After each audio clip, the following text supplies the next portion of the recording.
Assalamualaikum warahmatullahi wabarakatuh. Shalom, salam sejahtera bagi kita semua. Om Swastiastu, Namo Buddhaya, salam kebajikan. Sebelumnya perkenalkan, nama saya Nabila Rahma Fauzi Putri dengan NPM 251400008. Program studi pendidikan vokasional teknologi otomotif Fakultas Keguruan dan Ilmu Pendidikan. Di sini saya akan mempresentasikan tentang sistem bahan bakar, karburator, dan juga injeksi untuk memenuhi tugas mata kuliah dasar-dasar otomotif yang diampu oleh Bapak Bayu Gilang Purnomo MPD. Bisa dimulai. Nah, jadi untuk yang pertama, di sini kita akan membahas tentang sistem bahan bakar di karburator dan juga injeksi di sepeda motor. Lalu kendaraan bermotor semakin kompleks dengan kemajuan teknologi, jadi tidak perlu di karburator, makanya ditingkatkan menjadi sistem injeksi. Terus ada sistem bahan bakar adalah kunci untuk performa mesin yang optimal. Lalu ada perkembangan dari karburator ke injeksi, penunjukan inovasi dalam efisiensi bahan bakar. Lalu ada tujuan utama.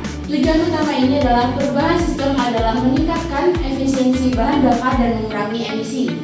Lalu ada pentingnya pemahaman. Jadi kedua sistem bagi mahasiswa otomotif ini menjadi sangat relevan saat mereka mempersiapkan diri untuk bekerja di lapangan nantinya.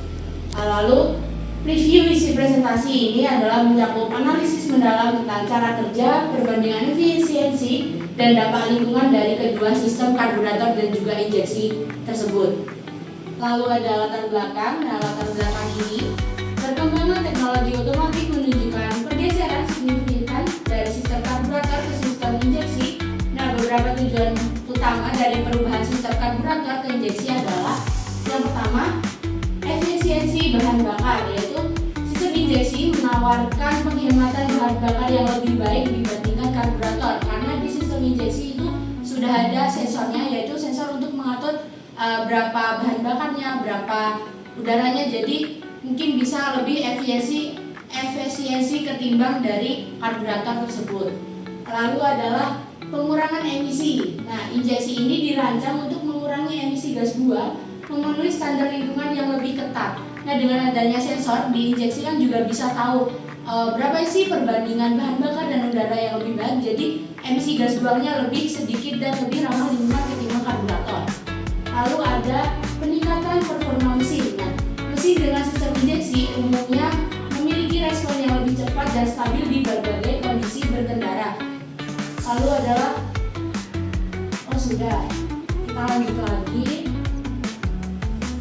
Rumusan masalah. Nah, di sini rumusan masalahnya adalah yang pertama, gimana sih cara kerja sistem karburator, lalu ada prinsip kerja sistem injeksi, terus ada perbedaan dan persamaan antara sistem karburator dan juga injeksi, lalu ada dampak terhadap efisiensi, performa mesin, perawatan, dan juga dampak terhadap lingkungan. Nah, tujuan pembelajaran ini, satu, menjelaskan cara kerja kedua sistem. Dari kedua sistem itu adalah sistem karburator dan juga injeksi.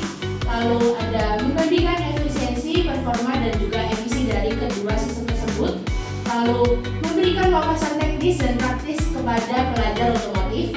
Nah, manfaat dari pembelajaran ini adalah yang pertama, menambah pengetahuan teknis. Lalu ada referensi praktik bengkel dan perawatan, dan memahami karakteristik dan perawatan kendaraan bermotor. Lalu ada tujuan presentasi ini adalah yang pertama, menjelaskan cara kerja masing-masing sistem, yaitu sistem karburator dan juga injeksi.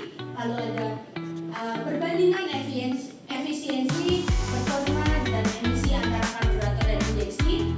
Lalu membahas dampak kedua sistem terhadap perawatan dan juga lingkungan. Lalu ada memberikan wawasan teknis dan praktis bagi mahasiswa otomotif dalam bekerja di lapangan nantinya.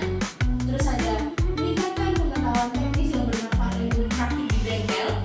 Terus memahami karakteristik dan perawatan kendaraan bermotor modern. Di sini ada komponen utama dari sistem bahan bakar. Itu yang pertama, tangki bahan bakar. Nah, tangki bahan bakar ini untuk menampung bahan bakar. Lalu ada ke pompa bahan bakar. Nah, pompa ini ada dua jenis, yaitu pompa mekanik dan juga pompa elektrik. Nah, pompa ini berfungsi untuk memompa bahan bakar dari tangki dan menyalurkan ke mesin atau ke karburator. Lalu ada filter bahan bakar. Nah, filter bahan bakar ini untuk menyaring kotoran-kotoran yang ada di tangki bahan bakar. Lalu ada injektor. Nah, seperti ini gambarnya injektor.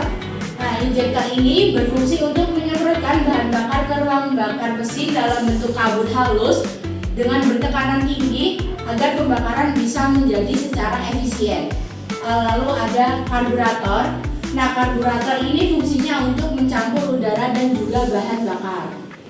Lalu ada prinsip kerja karburator. Nah, prinsip kerja karburator di dalam sistem bahan bakar adalah menciptakan campuran udara dan bahan bakar dengan memanfaatkan prinsip vakum atau efek Bernoulli. Nah, efek Bernoulli ini adalah semakin cepat udara, namun tekanan yang terjadi di dalam karburator ini semakin rendah. Nah, seperti yang di sini, semakin cepat aliran udara, semakin kecil juga tekanannya. Nah, ketika katup gas dibuka, aliran udara menjadi lebih cepat melewati bagian venturi yang sempit. Nah, venturi ini yang sempit ini memiliki efek Bernoulli, yaitu tekanannya yang semakin rendah. Nah, terus menciptakan tekanan rendah yang menghisap bahan bakar dan ruang pelampung ke dalam aliran udara. Nah, campuran ini kemudian disemprotkan ke dalam ruang bakar. Nah, di sini ada komponen utama dari karburator. Yang pertama ada venturi.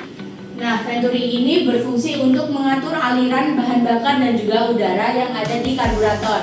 Lalu ada jarum pelampung. Jarum pelampung ini berfungsi untuk mengatur aliran bahan bakar agar masuk ke karburator secara otomatis. Lalu ada pelampung. Nah, pelampung ini memastikan level bahan bakar itu selalu konsisten.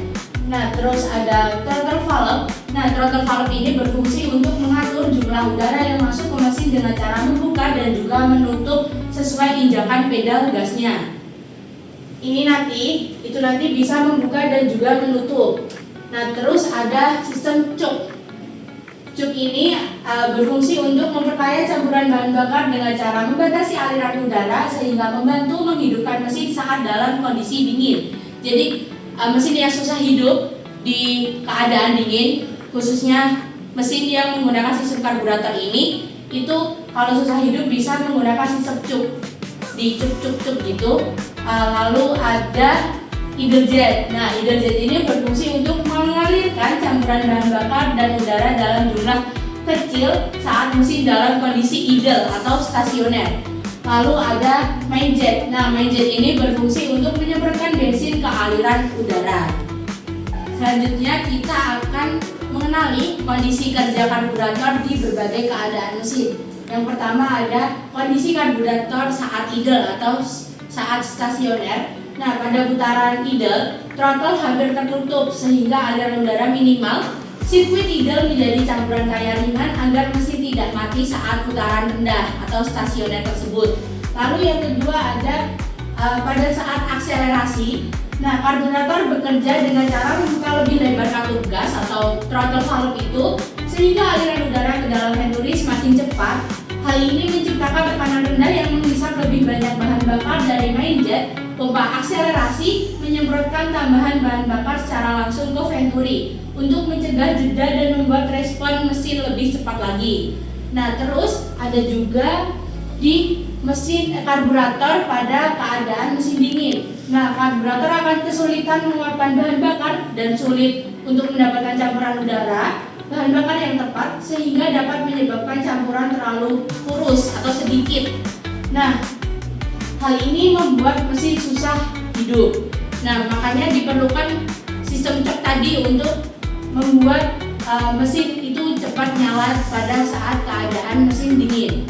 Terus ada kondisi kerja karburator saat kecepatan tinggi. Nah, pada beban tinggi atau putaran maksimum, throttle sepenuhnya akan terbuka. Nah, piston valve terangkat penuh, jarum step naik seluruhnya, sehingga saluran utama atau main jet itu sepenuhnya terbuka dan memasok hampir seluruh kebutuhan bahan bakar. Selesai sudah dari sistem karburator tadi. Nah, kita lanjut ke sistem injeksi. Yang pertama ada prinsip kerja sistem injeksi.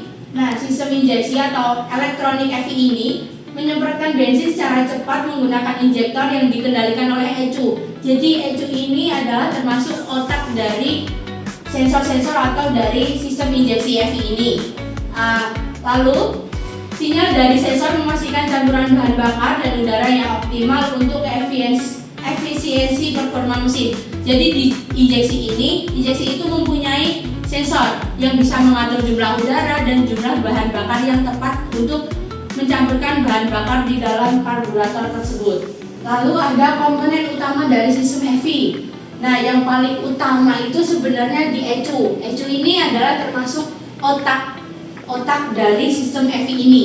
Nah, ECU ini adalah berfungsi untuk mengontrol aliran bahan bakar berdasarkan sensor. Jadi, ECU ini yang menerima orderan dari sensor-sensor itu.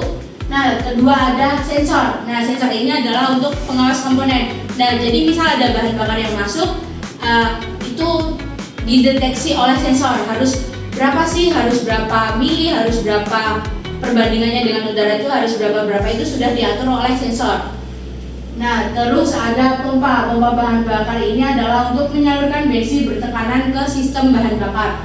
Lalu ada injektor. Nah, injektor ini berfungsi untuk menyemprotkan bahan bakar dengan presisi tinggi. Jadi awalnya itu kita ke sensor. Jadi sensor itu ada banyak. Sensor ada TPS, ada CKP, lalu ada MAF. Nah, itu adalah sensor-sensor dari sistem bahan bakar. Nah, dari sensor sensor udah ketemu datanya. Nah, lalu sensor mengirimkan data ke ECU.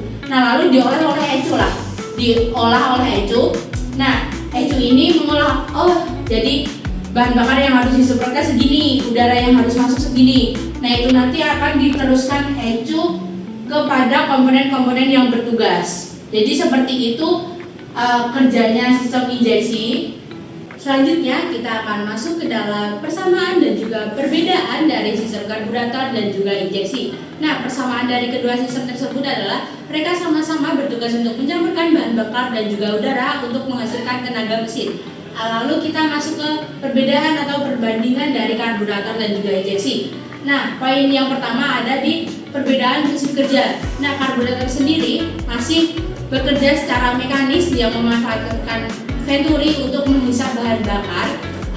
Lalu di injeksi ini sudah menggunakan injektor elektrik dan juga menggunakan ECU atau sensor. Nah, di injeksi sendiri ini akan menghasilkan campuran bahan bakar dan juga udara secara presisi dan real time karena sudah diatur oleh sensor-sensor atau ECU tersebut. Lalu poin B adalah efisiensi bahan bakar. Nah, karburator ini kurang efisiensi karena pada kecepatan tinggi atau beban yang sangat berat, nah itu campuran bahan bakar dan udaranya itu tidak selalu optimal. Nah, dikarenakan itu kalau tidak optimal kan terjadi pemborosan pada bahan bakar. Nah, itu bisa dikatakan kalau karburator itu kurang efisien karena terjadi pemborosan bahan bakar karena campuran udara dan juga bahan bakarnya tidak selalu optimal atau tidak selalu presisi atau tepat. Nah, namun di injeksi ini adalah efisiensi bahan bakar yang efisien karena di dalam injeksi ini dia sudah memiliki sensor untuk mengatur berapa sih jumlah bahan bakar, berapa sih jumlah udara yang tepat untuk dicampurkan pada saat kondisi mobil berjalan lurus atau mobil kecepatan tinggi atau saat naik. Nah, itu campuran udara dan bahan bakarnya di dalam sistem injeksi ini selalu optimal. Nah, terus yang poin ketiga atau poin C ini kontrol emisi. Nah, karburator menghasilkan emisi hidrokarbon atau HC dan karbon monoksida yang lebih tinggi karena campuran tidak seragam atau sulit dikontrol pada kondisi dingin. Nah, di karburator kan dia belum ada sensornya ya. Nah, itu jadi kan campuran bahan bakar dan juga udaranya itu belum optimal. Jadi karbon-karbon atau emisi yang dikeluarkan itu mungkin tidak sesuai dengan lingkungan atau tidak ramah lingkungan. Nah, namun di sistem injeksi memiliki emisi yang lebih rendah karena di dalam itu kan sudah ada sensor untuk mengatur berapa sih bahan bakar, berapa sih udaranya yang tepat untuk yang ramah lingkungan itu. Nah, lalu poin D atau poin 4 adalah kompleksitas biaya atau perawatannya. Nah, karburator itu sederhana dan cukup murah perawatannya. Kalau kalian punya karburator, kalian sering servis karburator, nah itu bisa memperlama hidupnya karburator atau usianya karburator. Dan tapi kalau di injeksi itu lebih kompleks dan tentunya lebih mahal karena ada sensornya, ada ECU-nya yang berbau elektronik itu sekali rusak pun juga biayanya itu mahal ketimbang karburator. Kalau karburator kan kalian bisa servis di mungkin di bengkel-bengkel umum. Nah, itu bisa servis karburator, atau bahkan kalian bisa cari referensi di YouTube untuk servis karburator yang baik. Nah, kalian bisa servis sendiri. Nah, itu kan memakan biaya yang cukup ringan atau sedikit. Nah, namun di injeksi ini adalah mahal, sangat mahal, karena kalau sekali sensor rusak itu juga bisa mungkin ratusan hampir jutaan. Nah, terus ada ke poin yang terakhir, ada performa mesin. Nah, karburator ini cocok untuk mesin sederhana dan performa menurun pada akselerasi cepat atau kondisi ekstrim. Dan sistem injeksi ini memberikan performa yang lebih baik, tenaga lebih konsisten, responsif, dan ideal untuk mesin modern saat ini. Jadi rata-rata mobil-mobil yang tua dulu itu masih menggunakan karburator, namun semakin kesini, semakin bertambahnya zaman itu pada menggunakan sistem injeksi karena lebih efisiensi, terus lebih hemat bahan bakar, lalu lebih ramah lingkungan tentunya, karena emisi yang dikeluarkan itu sudah diatur oleh sensor-sensor yang ada di sistem injeksi. Mungkin cukup itu perbedaan dari karburator dan juga injeksi. Nah, selanjutnya kita akan membahas tentang perbandingan sistem karburator dan juga injeksi di berbagai aspek. Yang pertama ada aspek lingkungan, kedua ada aspek perawatannya, ketiga ada aspek efisiensinya, lalu yang terakhir ada aspek performanya. Nah, yang pertama adalah performa. Di sini dikatakan respon lebih cepat dengan sistem injeksi modern. Nah, performanya itu lebih bagusan di sistem injeksi dikarenakan di sistem injeksi kan sudah ada sensornya tadi yang seperti saya katakan yang awal tadi, sudah ada sensor yang bisa mengatur posisi mesin saat apalah itu sudah diatur oleh sensor. Jadi performanya itu lebih stabil atau lebih sesuai kebutuhan kita. Nah, sedangkan kalau di karburator kan belum ada sensor-sensor. Jadi mungkin ya nggak mungkin sih, memang iya itu di karburator itu tuh campuran udara dan juga bahan bakarnya itu tidak selalu optimal. Jadi bisa mungkin campuran udara bahan bakar yang terlalu kurus atau yang terlalu gendut. Nah, itu bisa menyebabkan pemborosan terhadap bahan bakarnya.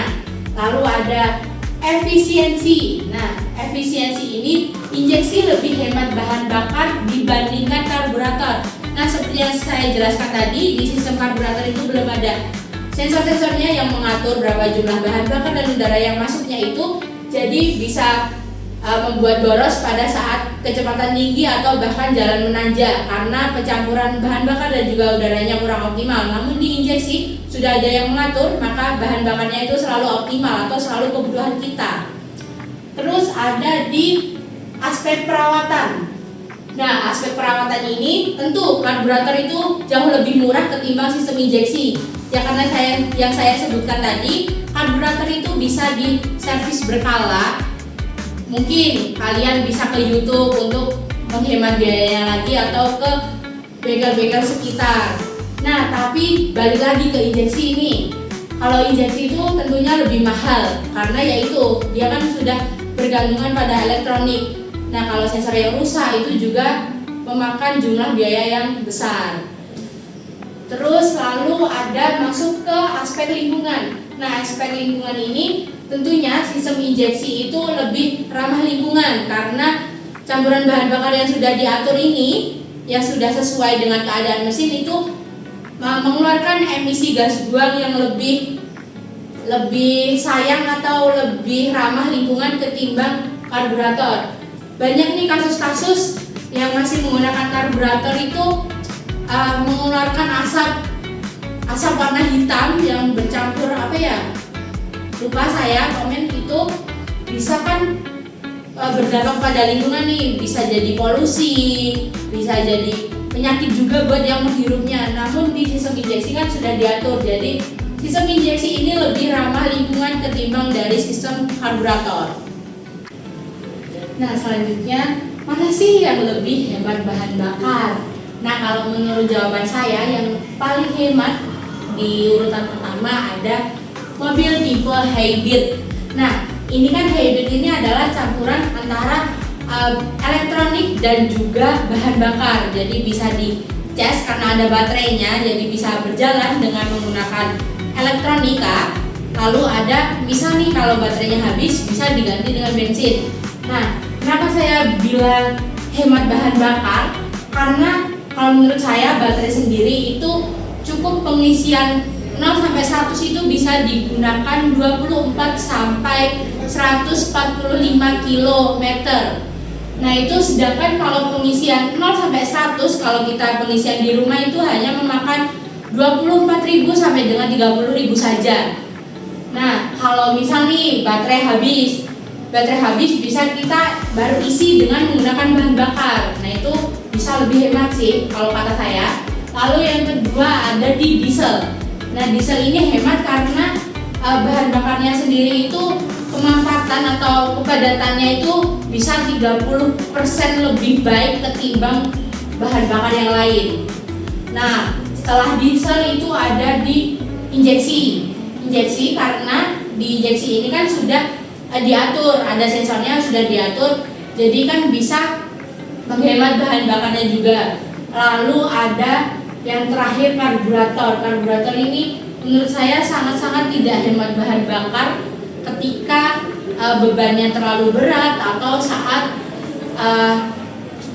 ke perjalanan ke dataran tinggi, karena kan pembakaran bahan bakar dan juga udaranya tidak optimal, kebanyakan bahan bakarnya, jadi bahan bakarnya itu lebih boros. Terus ini yang terakhir ada kesimpulan dari karburator dan juga injeksi. Nah, kesimpulannya ada karburator sederhana dengan biaya perawatan yang rendah. Lalu ada injeksi lebih efisien dan ramah lingkungan karena pemasukan udara dan juga bahan bakarnya sudah diatur. Lalu yang ketiga ada keduanya penting untuk pemahaman otomotif. Jadi di otomotif itu sangat penting untuk memahami sistem karburator dan juga injeksi. Lalu yang keempat ada memahami sistem mendukung kesiapan industri otomotif modern. Jadi dengan kita memahami sistem injeksi, kita juga mendukung kesiapan industri otomotif untuk modern atau untuk masa yang akan datang. Lalu yang terakhir ada praktik di lapangan meningkatkan kompetensi teknisi masa depan. Jadi adanya praktek di lapangan, jadi praktek secara real time, tidak hanya materi, itu bisa meningkatkan kompetensi atau pemahaman teknisi di masa depan. Nah, mungkin cukup itu kesimpulan dari sistem karburator dan juga injeksi. Nah, ada kata-kata sedikit dari saya untuk menutup presentasi pada kali ini. Sendiri tanpa kekasih, sekian dan terima kasih. Nah, mungkin saya cukupkan presentasi dari saya. Terima kasih dan mohon maaf apabila ada salah kata. Wassalamualaikum warahmatullahi wabarakatuh.